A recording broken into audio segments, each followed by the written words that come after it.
Welcome to Alabama Short Stories, when you're a little behind on your Alabama history. I'm your host, Sean Wright. For the last couple of years, the people of Birmingham and Alabama have been dealing with the COVID-19 pandemic. It's not the first disease that has swept through Alabama, and it certainly won't be the last. We don't even know if COVID-19 is over just yet. Time will tell. Our citizens have battled yellow fever, polio, the Spanish flu, and various other diseases over the centuries. But nothing had hit Birmingham as hard as the cholera epidemic in 1873. Let's set the scene. Birmingham, Alabama had only become a city 2 years earlier.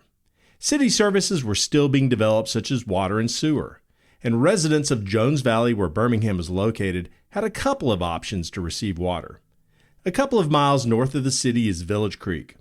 A reservoir was created there to supply people with a sanitary water source. Along the base of Red Mountain to the south were several public wells and springs. These were in the lowest areas of the valley, so when it rained, water would run down from higher elevations, making the groundwater less than sanitary. Now, the poorest part of Birmingham was Baconsides, where impoverished African Americans lived in huts on a hill above a marshy area. Now, the area is just north of 2nd Avenue North and to the west of where the Innovation Depot is now located.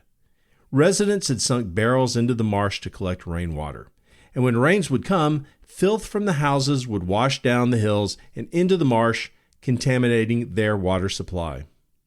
Now, cholera first came to Birmingham by a man only known as Mr. Y, who had moved from Huntsville. He had been in Birmingham for 6 weeks before his bedding finally arrived in town. 3 days later, he showed symptoms of cholera and died soon after. While it was suspected it may be cholera, the cause of death was not identified, so the proper disposal of the body for a cholera victim was not adhered to. It was assumed that Mr. Y did not become sick until his bedding arrived from Huntsville, which had been going through an outbreak of cholera as well. Now, when I say properly disposed of, I mean that the bodies of cholera victims would be disinfected with carbolic acid and buried, and bedding and clothing would have been burned. Less than a week later, 2 sisters died of the disease. They lived on a hill just above Baconsides. Do I need to tell you that their bodies and clothing were not properly disposed of as well? It is thought that their body fluids contaminated the water in Baconsides. Cholera spread like wildfire in that community, and according to physician Mortimer Jordan Jr., every house in Baconsides had at least one fatality due to cholera. Then the disease spread to the rest of the community. That summer, 128 people died. It might not seem to be that many today, but Birmingham only had 4,000 citizens at the time. By the end of the summer, half the citizens would move away to escape the disease. The Montgomery Advertiser reported, "Families have been leaving here all day by every available means. Stores are closing up generally. Even the drinking saloons are shutting their doors. One drugstore has closed and several hotels and boarding houses." Another newspaper report said, "All are leaving who can, and no business is being done except at drugstores and by physicians." Some people stayed in town to help, including many of the city's doctors. There were individuals such as City Alderman Francis P. Frank O'Brien, who became so sick it was assumed that he was about to die. A casket was ordered, and the local paper prematurely printed his obituary. And then there were the prostitutes. Louise Catherine Wooster, better known as Lou, was born in Tuscaloosa, Alabama in 1842, and the family moved to Mobile a few years later. Her father died when she was 7, and her mother when she was 15. Her family was ripped apart. Her 2 younger sisters were sent to the Mobile's Protestant Orphan Asylum, and Louise went to New Orleans to live with a married sister. Another older sister became a prostitute. Before her death, Wooster's mother had begged Lou not to let her younger sisters be committed to an orphanage. Lou assumed that would never happen and was surprised when it did. Within a few years, she returned from New Orleans with a forged letter and got her sisters released from the orphanage. They fled to Montgomery and moved in with a family friend. Following in the footsteps of her older sister, Lou entered a Montgomery brothel. In the early 1870s, industrialists flooded into Birmingham to profit from the area's iron ore. They were followed by rich men looking to make money and poor men looking for work. Lou saw an opportunity and she moved to Birmingham. She moved just in time for the cholera epidemic and was one of the prostitutes who cared for the sick and helped prepare the bodies for burial. Half the population had left Birmingham that summer, and once cholera had left, it was replaced by a national economic depression. By the end of the decade, the city had only grown to 3,086. And by 1890, the population had grown to 26,178. That is when Birmingham took off. After the epidemic, business was slow and Lou had to leave the city. She moved back to Montgomery, but returned to Birmingham as people returned to the city. In 1884, she bought a 2-story building on 4th Avenue North between 19th and 20th Streets. She eventually purchased the building next door and lived in one and operated her brothel out of the other. What was unique about this location was that it was across the street from the Birmingham City Hall. That may seem like a risky location, but she was close to influential men, saloons, and hotels. She was very close to the police, which probably kept her more unruly clients under control. She had the cooperation and protection of Birmingham police, worthy of her high-class status as a madam. After the epidemic, physician Mortimer Jordan, secretary of the Jefferson County Medical Society, submitted a paper about the outbreak in Birmingham as part of a larger national paper. As he closed his report, he gave credit where credit was due.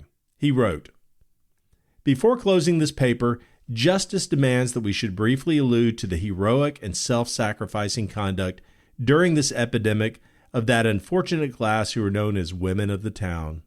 These poor creatures, though outcast from society, anathematized by the church, despised by women, and maltreated by men, when the pestilence swept over the city, came forth from their home to nurse the sick and close the eyes of the dead. It was passing strange that they would receive no pay, expect no thanks. They only went when their presence was needed, and never remained longer than they could do good. While we abhorred the degradation of these unfortunates, their magnanimous behavior during these fearful days has drawn forth our sympathy and gratitude."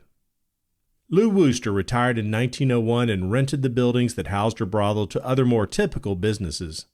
In 1908, she moved to a house on Birmingham's South Side to live out her years. She became a wealthy woman and traveled throughout the United States and possibly Europe, Australia, and Asia.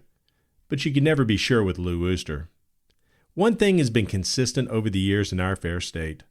When Alabama doesn't like the narrative, it reinvents or retells the story to reflect how they want to be perceived. Louise Wooster was no different. In 1911, she published a book about her life called The Autobiography of a Magdalene. Wooster was a wealthy woman, but she was not part of Birmingham society, and it probably pained her greatly. Her book was a way of rehabilitating her image and maybe reinventing her story. It also took some jabs at Birmingham's good people, the people who would not accept her socially but used her services regularly. One story in particular stands out. During the early stages of the Civil War, Wooster claims to have had a passionate romantic relationship with John Wilkes Booth. Booth was an actor and could have traveled to Montgomery where they met and started their relationship. And since Booth was dead following the assassination of President Lincoln, he could not dispute the facts. Wooster claimed that Booth was still alive and would communicate with her from time to time.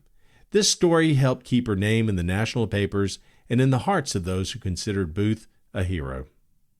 Louise Wooster died on May 16, 1913. She was 71 years old.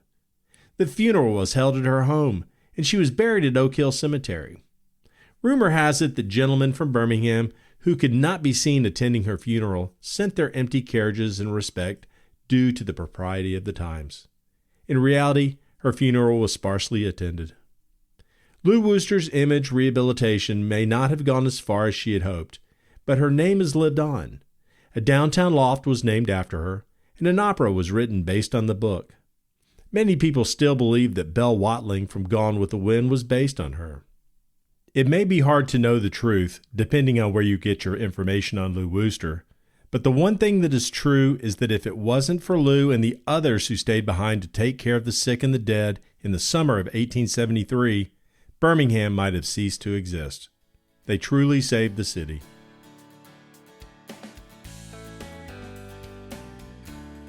I am proud to announce that the book Alabama Short Stories Volume 1 is now available at Amazon.com. It features the first 3 season stories of the podcast in book form. It's a perfect gift for that friend or family member who just doesn't want to listen to a podcast. It's also great for podcast fans who want pictures with their stories. And it's a perfect gift for that hard-to-buy person in your life. You know who they are. Now get them the book. It's available as paperback, hardback, or Kindle version. Not only will it make your life better, but it will help us to continue to produce this podcast. It's a win-win. You can find a link at alabamashortstories.com or search Alabama Short Stories on Amazon.com. Order yours today.